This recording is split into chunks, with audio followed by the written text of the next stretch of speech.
Good morning everyone, कैसे हैं आप सब। आज की जो हमारी क्लास है वो रहेगी मुगल काल से संबंधित।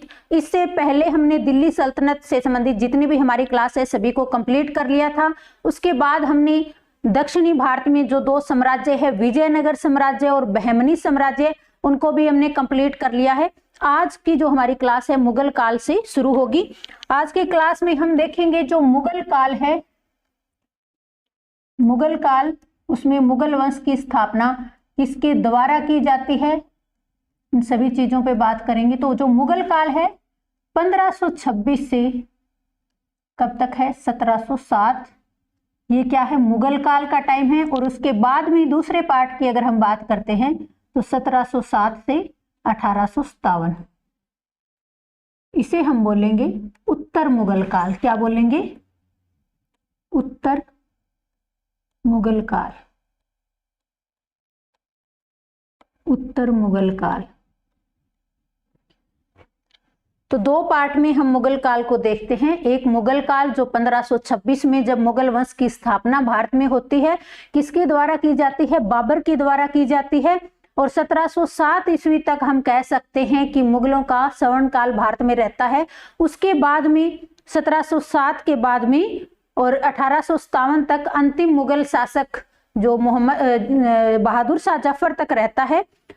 तो इसके बारे में आज हम स्टार्ट करते हैं क्लास को। अगर मुगल काल की हम बात करें तो मुगल काल के दौरान 1707 ईस्वी तक प्रथम शासक कौन सा था, तो प्रथम शासक आपका हो जाएगा बाबर।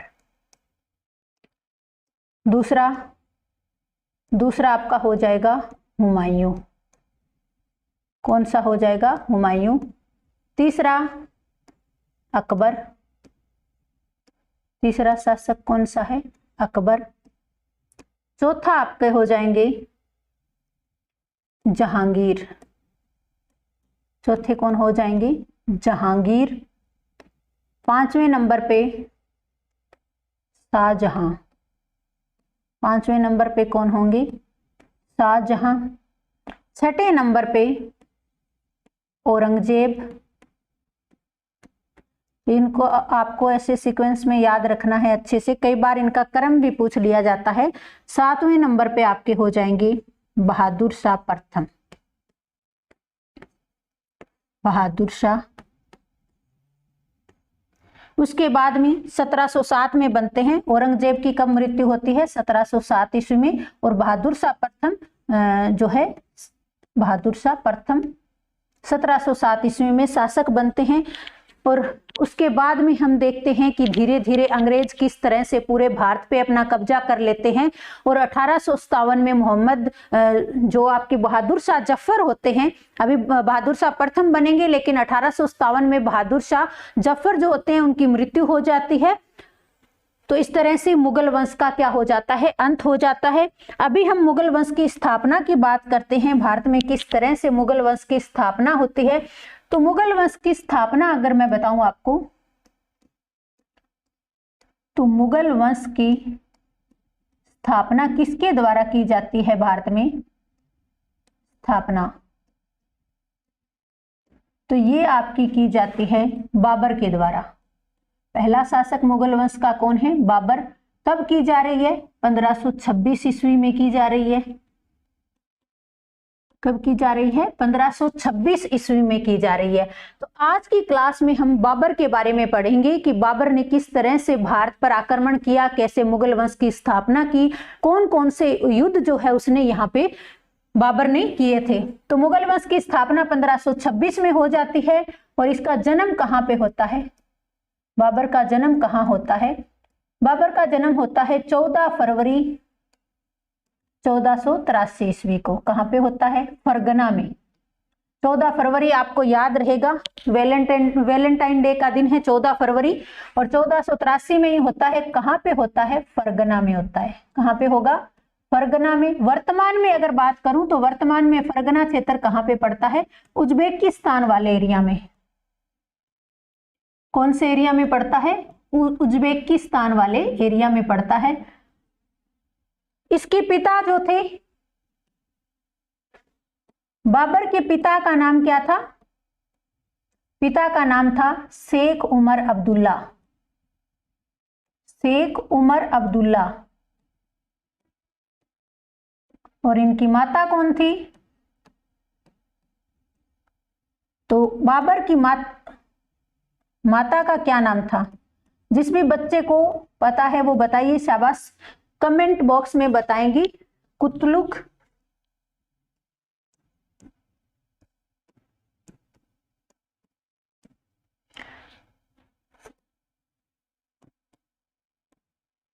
किस वंश से थे ये? तो पिता इनके तुर्क वंश से थे। कौन से वंश से थे?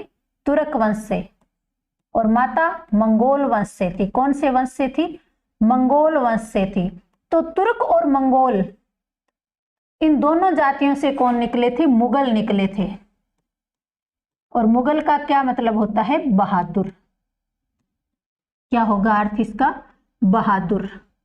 तो इस तरह से जो मुगल थे, तुर्क और मंगोल दोनों के वंशज थे। पिता इनके शेख उमर अब्दुल्ला थे। कुतलुग निगार खानम उनका पूरा नाम होता है। कुतलुग निगार खानम। माता का पूरा नाम क्या होता है? कुतलुग निगार खानम।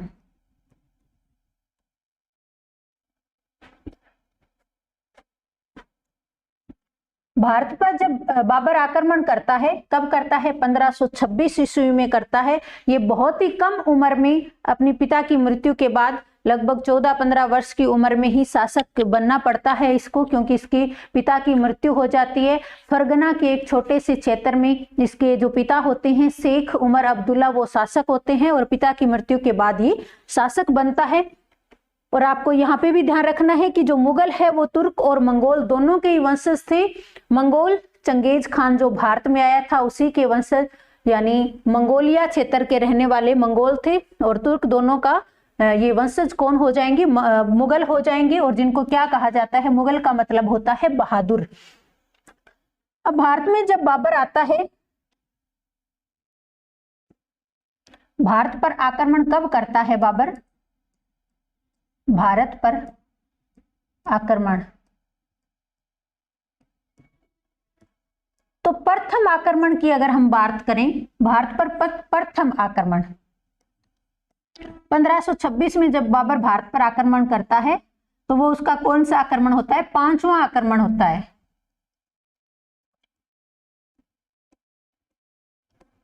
कब करता है? 1519 ईस्वी में।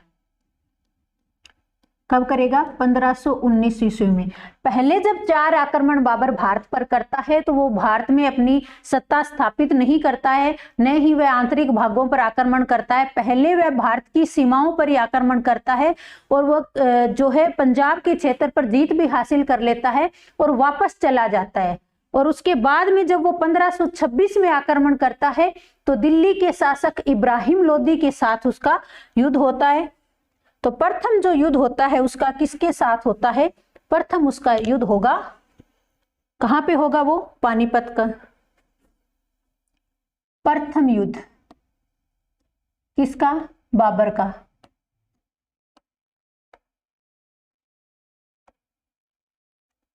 इसको आप ऐसे लिखेंगे, पानीपत का प्रथम युद्ध।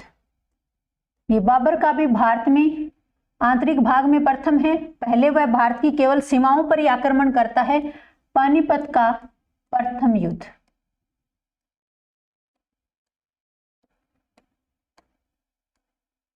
कब होगा? 1526 ईस्वी में। किस किस के बीच में होता है ये भी आपको पता होना चाहिए। जो पानीपत का प्रथम युद्ध है किस किस के बीच में हो रहा है? एक तरफ कौन है? बाबर है और दूसरी तरफ कौन है? इब्राहिम लोदी है। कौन है? इब्राहिम लोदी। तो इसके परिणाम क्या निकले थे? 1526 में जो पानीपत का प्रथम युद्ध होता है इसके परिणाम क्या निकलते हैं? बताइए शाबाश। इसके परिणाम क्या निकलेंगे? तो इसके परिणाम की अगर मैं बात करूं तो मुगल वंश की स्थापना। भारत में मुगल वंश की स्थापना होती है। कहां पे? भारत में। और दूसरा, दिल्ली सल्तनत का अंत हो जाता है। क्या हो जाएगा? दिल्ली सल्तनत का अंत हो जाएगा। दिल्ली सल्तनत का अंत हो जाएगा। दूसरा परिणाम ये निकल के आएगा। और तीसरा, बारूद का प्रथम बार प्रयोग होता है। किसका प्रथम बार प्रयोग होता है? बारूद का प्रथम बार प्रयोग होता है।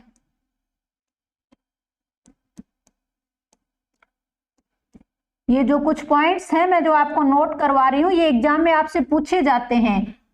देखिए, इससे पहले मैंने जब आपको बहमनी साम्राज्य करवाया था तो उसमें भी मैंने आपको बताया था कि बारूद का प्रथम बार प्रयोग मोहम्मद शाह के द्वारा किया गया था, जो बहमनी साम्राज्य का शासक था। वहां पे जब बारूद का प्रयोग किया गया था तो बहुत ही छोटे स्तर पर किया गया था और वो दक्षिणी भारत में था। उत्तर भारत में सबसे पहले बारूद का प्रयोग बाबर के द्वारा किया गया था। और बाबर ने जो बारूद का प्रयोग किया था बड़े स्तर पर किया था, इसने तोपखानों का प्रयोग भी किया था। लेकिन जब दक्षिणी भारत में मोहम्मद शाह के द्वारा इसका प्रयोग किया जाता है बारूद का, तो बहुत छोटे स्तर पर किया जाता है, वहां पे तोपखानों का प्रयोग नहीं होता है।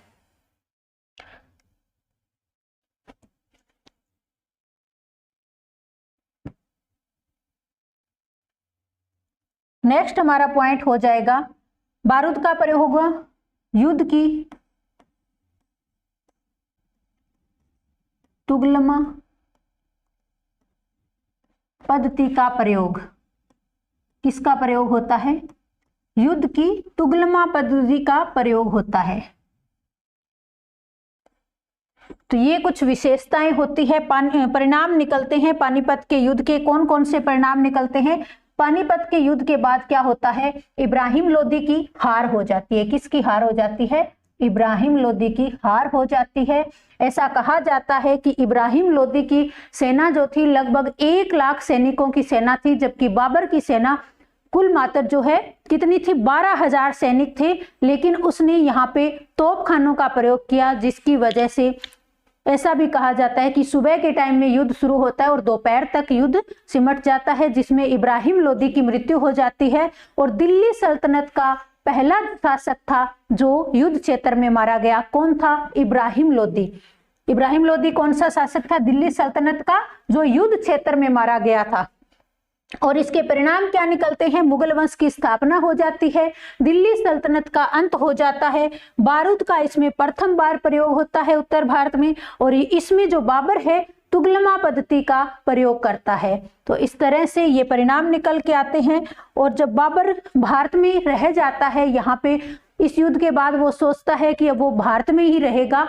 तो इससे क्या होता है कि जो भारत का उत्तरी क्षेत्र था, अगर राजस्थान वाले एरिया में हम बात करें तो वहां पे राणा सांगा जो है राजपूतों के शासक थे। उसके अलावा दक्षिणी भारत में विजयनगर साम्राज्य, बहमनी साम्राज्य था। इस युद्ध के बाद जब बाबर यहाँ पे रहने की सोचता है तो राणा सांगा उसका विरोध करता है। बाबर ने अपनी आत्मकथा में लिखा भी है कि जो बाबर है, जो इब्राहिम लोदी है, वो एक कायर शासक था, लेकिन जो राणा सांगा होते हैं वो बहुत ही बहादुर शासक होते हैं। और इसीलिए जब बाबर के द्वारा राणा सांगा के साथ युद्ध किया जाता है, उस युद्ध को किस नाम से जाना जाता है? खानवा के युद्ध के नाम से जाना जाता है। और बाबर और राणा सांगा के बीच में खानवा का युद्ध कब होता है? 1527 ईस्वी में होता है। और उसमें बाबर ने अपने सैनिकों को जिहाद करने के लिए कहा था, क्योंकि उसे पता था अगर सैनिक पूरे जोश के साथ नहीं लड़ेंगे तो वो युद्ध क्षेत्र में हार जाएगा। अगर राणा सांगा से वो हार जाता है तो भारत में उसकी सत्ता स्थापित करना मुश्किल हो जाएगा। इसलिए उसने राणा सांगा से जीतने के लिए जिहाद को अपनाया। कौन से युद्ध में? दूसरा जो आपका युद्ध होता है, कौन सा युद्ध होता है? खानवा का युद्ध। खानवा का युद्ध बाबर का भारत में दूसरा ये युद्ध है। कौन सा युद्ध है? खानवा का युद्ध 1528 में। बाबर भारत में आता है 1526 में, 1527 में होता है खानवा का युद्ध, 1527 में। 1526 में आता है, 1526 में बाबर पानीपत की लड़ाई लड़ता है, 1527 में खानवा का युद्ध लड़ता है, 1528 में चंदेरी का युद्ध लड़ता है, 1529 में घाघरा का युद्ध लड़ता है और 1530 में बाबर की मृत्यु हो जाती है। वो यहाँ पे 3-4 साल, जब 4 साल रहता है और हर साल वो एक एक युद्ध में ही लड़ते लड़ते ही वो लास्ट में मारा जाता है। तो खानवा का युद्ध कब होता है? 1527 में। किन किन के बीच में होता है? तो ये आपका होगा बाबर और राणा सांगा के बीच में। राणा सांगा के बीच में। राणा सांगा कौन है? एक राजपूत शासक है, राजपूत शासक।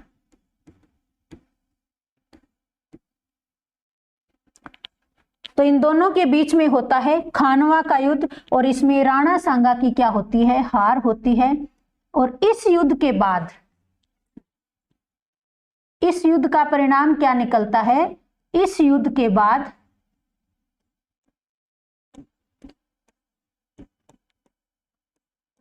बाबर की भारत में, बाबर की भारत में सत्ता स्थापित हो जाती है, क्योंकि अब कोई भी ऐसा शासक नहीं बचता है जो बाबर का विरोध कर सके। राणा सांगा एक बहुत ही ताकतवर शासक थे। कहा जाता है कि राणा सांगा ने अपने जीवन काल में लगभग 100 युद्ध लड़े थे और उनके शरीर पर लगभग 80 निशान थे, 80 चोटों के निशान थे राणा सांगा के शरीर के ऊपर। तो इस तरह से राणा सांगा और बाबर के बीच में खानवा का युद्ध होता है। कब होता है? 1527 ईस्वी में होता है। कब होता है? 1527 ईस्वी में होता है।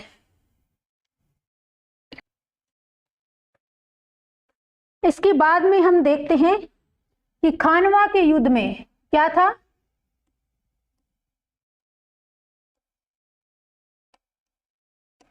खानवा के युद्ध में बाबर को कौन सी उपाधि मिलती है? बाबर को गाजी की उपाधि मिलती है। किसकी उपाधि मिलती है? गाजी की उपाधि।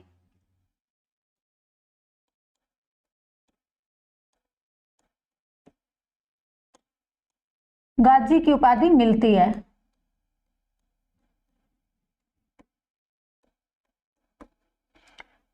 गाजी का मतलब क्या होगा? गाजी का मतलब होता है काफिरों को मारने वाला, काफिरों को मारने वाला।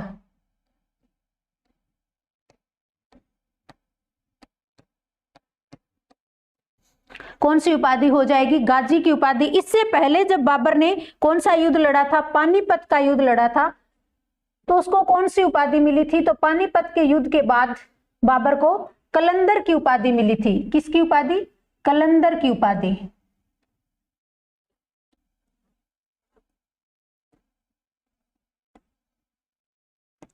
कलंदर की उपाधि।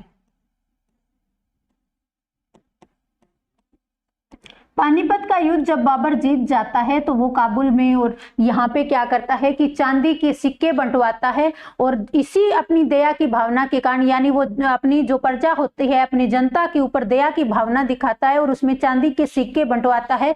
इसी वजह से लोग उसे किसकी उपाधि देते हैं? कलंदर की उपाधि देते हैं, दानी की उपाधि देते हैं। दूसरा इसका युद्ध कौन सा हो गया? खानवा का युद्ध हो जाता है, जिसमें इसे गाजी की उपाधि मिलती है। राणा सांगा का ही एक अलग शासक, राणा सांगा का ही एक सहयोगी था।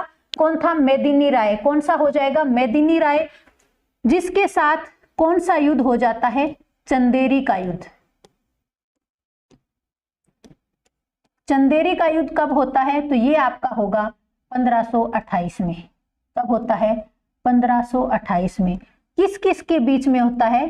तो एक तो होगा बाबर के बीच में और दूसरा कौन होता है? मेदिनी राय। कौन है? मेदिनी राय।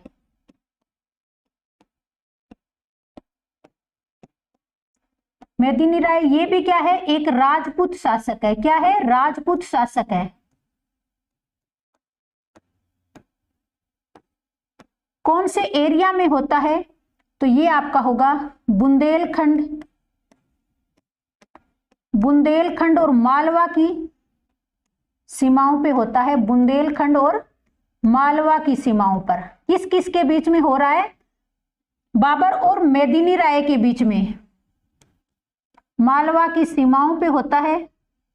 जब बाबर खानवा का युद्ध जीत लेता है तो राणा सांगा का ही एक सहयोगी होता है मेदिनी राय, जो राजपूत शासक होता है, उसी को संदेश भिजवाता है कि वो मुगल वंश जो है, मुगल वंश के अंतर्गत आ जाए। लेकिन जब मेदिनी राय इस बात से इनकार कर देता है तो बाबर मेदिनी राय के साथ युद्ध करता है, जिसमें बाबर की विजय होती है और मेदिनी राय की हार होती है।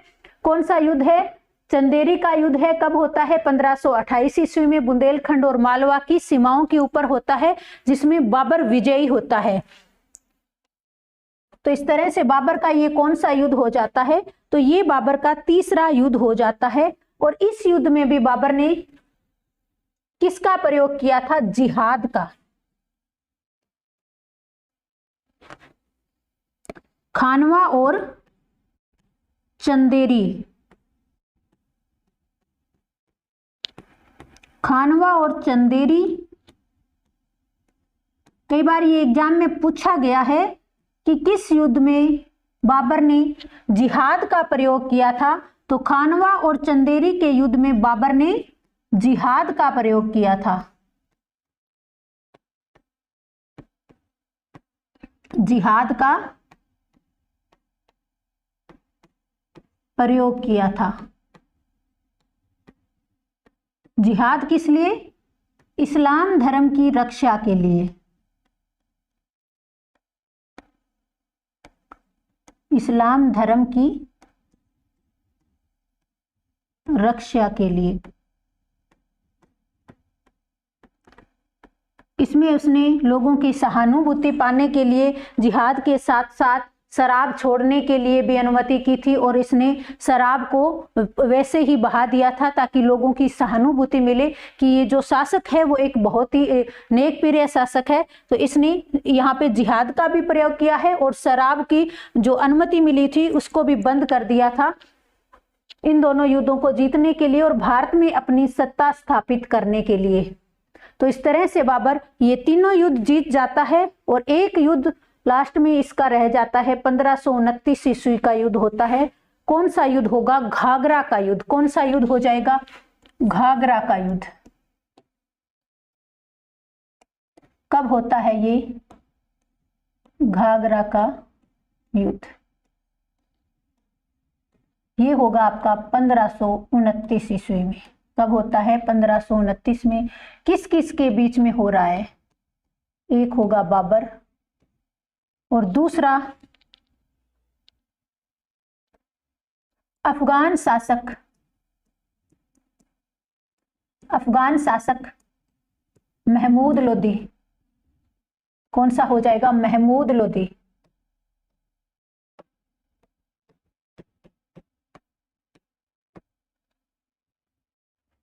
दिल्ली के अंदर जब इब्राहिम लोदी जो था दिल्ली सल्तनत का शासक, इसी का ही सहयोगी कौन होता है? महमूद लोदी, जो बिहार वाले एरिया में शासन करता है। लेकिन बाद में वो क्या होते हैं? उनके साथ, बाबर के साथ इनका युद्ध होता है। कौन सी नदी के किनारे होता है? घाघरा नदी के किनारे। कौन सी नदी है? घाघरा नदी के किनारे।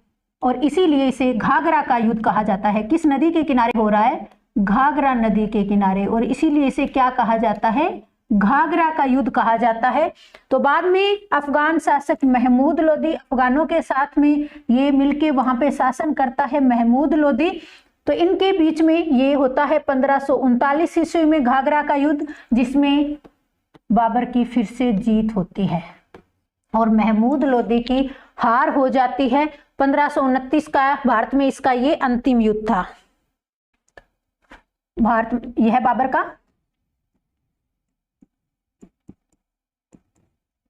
का अंतिम युद्ध था।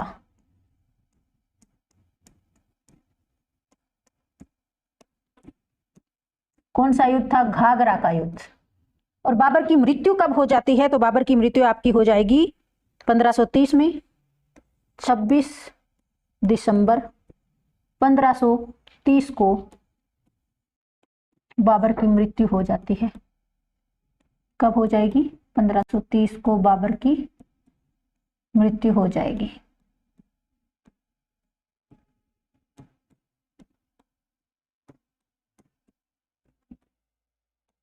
छब्बीस दिसंबर 1530 को इस प्रकार बाबर की मृत्यु हो जाती है। कुछ इंपॉर्टेंट फैक्ट और बचते हैं जहां से बाबर से क्वेश्चन पूछे जाते हैं, वो भी आपको पता होना चाहिए। तो कौन कौन से हैं? इसकी मृत्यु के बाद इसके शव को कहां दफनाया जाता है? इसके शव को पहले कहां दफनाया जाएगा? इसके शव को आगरा के आराम बाग किसने बनवाया था? इसी के द्वारा बनाया गया था, आगरा का आराम बाग।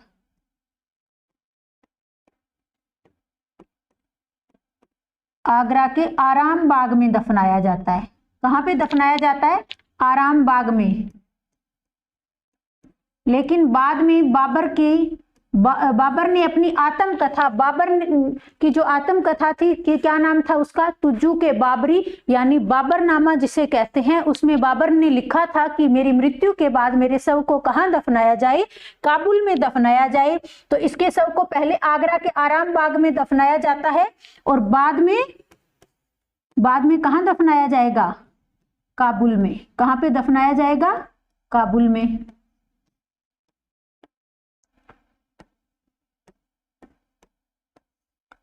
इसके बाद में बात आती है इसकी आत्मकथा की। तो बाबर की आत्मकथा जो है किस नाम से जानी जाती है? बाबर की आत्मकथा किस नाम से जानी जाएगी? बाबर की आत्मकथा जानी जाती है तुज्जुक ए बाबरी। तुज्जुक ए बाबरी यानी बाबरनामा। बाबरनामा। फारसी में अनुवाद किसने किया था इसका? फारसी में अनुवाद किसके द्वारा किया गया था?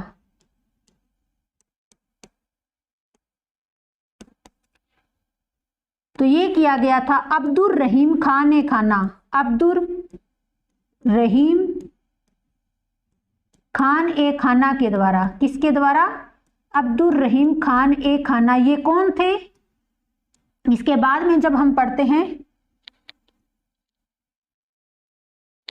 इसके बाद में आते हैं बाबर के बेटे हुमायूं, और हुमायूं के ही एक प्रधानमंत्री, वजीर कह लीजिए, कौन थे? इनके जो हुमायूं इनके बाबर के पुत्र होते हैं, उन्हीं के वजीर होते हैं बेरम खान, और बेरम खान का पुत्र होता है अब्दुर रहीम खान ए खाना, जो अकबर के समकालीन होता है। यानी अकबर के टाइम में कौन होते हैं? अब्दुर रहीम खान ए खाना बेरम खान के पुत्र होते हैं। बाद में अकबर के द्वारा बेरम खान की पत्नी सलीमा बेगम से शादी कर ली जाती है। जो अब्दुर रहीम खान ए खाना होते हैं वो अकबर के नवरत्नों में भी शामिल होते हैं, और इन्होंने ही जो आत्मकथा लिखी गई थी बाबर के द्वारा तुज्जुक ए बाबरी, उसका फारसी भाषा में अनुवाद किया था, और इसे क्या कहा गया था? बाबरनामा। किसके द्वारा? अब्दुर रहीम खान ए खाना के द्वारा। ये क्या थे? अकबर के नवरत्नों में शामिल थे।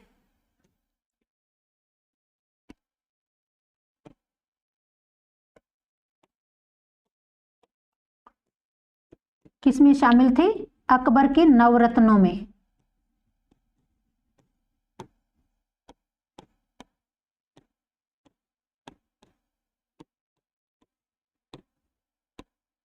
कौन शामिल थे? जब आगे हम अकबर के बारे में पढ़ेंगे तो इनका जिक्र आएगा कि अब्दुर रहीम खान ए खाना अकबर के नवरत्नों में शामिल थे, और ये बेरम खान के पुत्र थे। तो ये थी बाबर की आत्मकथा तुज्जुक ए बाबरी। कब भारत में आया था बाबर? 1526 में आया था। भारत में उसने 4 युद्ध लड़े थे। 1526 में पानीपत का युद्ध लड़ा था, 1527 में खानवा का युद्ध लड़ा था, 1528 में चंदेरी का युद्ध लड़ा था, 1529 में घाघरा का युद्ध लड़ा था, और 1530 में बाबर की मृत्यु हो जाती है। बाबर ने अपनी आत्मकथा तुज्जुक ए बाबरी तुर्की भाषा में लिखी थी, जिसका फारसी में अनुवाद अब्दुर रहीम खान ए खाना ने किया था। अब्दुर रहीम खान ए खाना बेरम खान के पुत्र थे, और वो अकबर के नवरत्नों में शामिल थे। तो इस तरह से अकबर का जो भारत में है 4 साल का टाइम पीरियड रहता है। मुगल काल की स्थापना 1526 में हो जाती है। प्रथम जो आक्रमण करता है कब करता है? 1519 ईस्वी में करता है। उसके बाद में फिर से एक बार 1519 में, 20 में, इस तरह से 4 युद्ध वो भारत की सीमाओं पर करता है, लेकिन वो तब तक भारत के अंदर आक्रमण नहीं करता है। और 1526 में जब वह पहली बार आक्रमण करता है, पानीपत की लड़ाई होती है जिसमें बाबर की जीत होती है। क्या उसके परिणाम निकल के आते हैं वो भी मैंने आपको बताया था। कौन कौन से मुगल वंश की स्थापना होती है? दिल्ली सल्तनत का अंत होता है, बारूद का प्रथम बार उत्तर भारत में प्रयोग होता है, युद्ध की तुगलमा पद्धति का वो प्रयोग करता है और उसको कलंदर की उपाधि इसके बाद मिलती है। एक पॉइंट मैं आपको यहाँ पे और बता देती हूँ कि जो बाबर है उसके द्वारा क्या किया गया था। बाबर के द्वारा शाहरुख नामक चांदी के सिक्के चलाए गए थे। बाबर के द्वारा शाहरुख नामक, ये क्वेश्चन कई बार एग्जाम में पूछा जाता है कि शाहरुख नामक चांदी के सिक्के किसके द्वारा चलाए गए थे?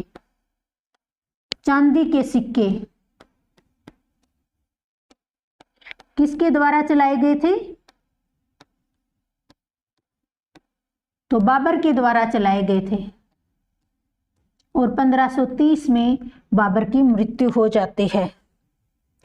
तो 7 ऐसे शासक हैं जिनके बारे में आपको ज्यादा पता होना चाहिए। बाबर, हुमायूं, अकबर, जहांगीर, शाहजहां, औरंगजेब और बहादुर शाह प्रथम। उसके बाद में कल की क्लास में हम हुमायूं के बारे में जो है अपनी क्लास को कंप्लीट करेंगे, जो 1530 में आगे शासक बनते हैं और कब से कब तक उनका शासन रहता है। उसके बाद में फिर अकबर, जहांगीर, इन सब को कंप्लीट करेंगे। तो ये सारी क्लास आपको अच्छे से समझ में आ गई होगी, किस तरह से बाबर भारत में आया, कौन कौन से बाबर ने जो है युद्ध भारत में लड़े थे। तो इन चारों युद्धों को आपको अच्छे से पता होना चाहिए। आपको ये भी पता होना चाहिए ये किन किन के बीच में हुए थे। कई बार एक तरफ युद्ध दे दिए जाते हैं, एक बार नाम दे दिए जाते हैं शासकों के, और आपको मिलान करना होता है। तो ये या फिर सन दे दिए जाते हैं कि कौन सा युद्ध किस ईस्वी में हुआ था। तो ये तो आपको बड़ी आसानी से याद रहेगा, क्योंकि बाबर 1526 में आता है। सबसे पहली लड़ाई 1526 में पानीपत की लड़ता है और हर साल एक एक युद्ध होते हैं। 1527 में खानवा का युद्ध राणा सांगा के साथ होता है। 1527 में मेदिनी राय के साथ चंदेरी का युद्ध होता है। 1529 में घाघरा का युद्ध होता है। अफगान शासक जो आपका होता है महमूद लोदी के साथ होगा। कौन सा हो जाएगा? महमूद लोदी अफगान शासक हो जाएगा। और इस तरह से 4 युद्ध वो लड़ता है, कहाँ पे? भारत के अंदर। और वो चारों ही युद्धों में क्या होती है? उसकी विजय होती है। और इसके बाद भारत में मुगल वंश की स्थापना हो जाती है। और 1707 ईस्वी के बाद में क्या होता है कि अंग्रेजों का भारत के ऊपर जो है नियंत्रण स्थापित होना शुरू हो जाता है। आगे के टाइम को हम उत्तर मुगल काल के नाम से जानते हैं। कुछ छोटे छोटे शासक होते हैं जहां से इतने इंपॉर्टेंट क्वेश्चन नहीं बनते हैं। 1-2 शासक हैं जिनके बारे में हमें पढ़ना है, जैसे अकबर द्वितीय है, उन्होंने क्या किया था? राजा राम मोहन राय को राजा की उपाधि दी थी, इसलिए ये टॉपिक इंपॉर्टेंट हो जाता है। इन सभी टॉपिक को हम अच्छे से कंप्लीट करेंगे एक एक करके। तो बाबर से संबंधित जितने भी इंपॉर्टेंट आपके टॉपिक बनते हैं वो मैंने आपको बता दिया है। बाबर की आत्मकथा कौन थी, किसके द्वारा लिखी गई थी? बाबर के द्वारा लिखी गई थी। यहाँ पे एक पॉइंट और नोट कर लीजिए आप, कौन सी भाषा में लिखी गई थी? तो ये आपकी लिखी गई थी बाबर की आत्मकथा तुर्की भाषा में। कौन सी भाषा में? तुर्की भाषा में। कई बार पूछ लिया जाता है कि कौन सी भाषा में बाबर ने अपनी आत्मकथा लिखी थी, तो तुर्की भाषा में लिखी थी। तो इस तरह से बाबर से संबंधित जितने भी इंपॉर्टेंट टॉपिक है उन सभी को हमने कंप्लीट कर लिया है। आशा करते हैं कि ये क्लास आपको अच्छे से समझ में आ गई होगी। तो आज की क्लास में बस इतना ही। नेक्स्ट क्लास में फिर मिलेंगे, तब तक के लिए धन्यवाद।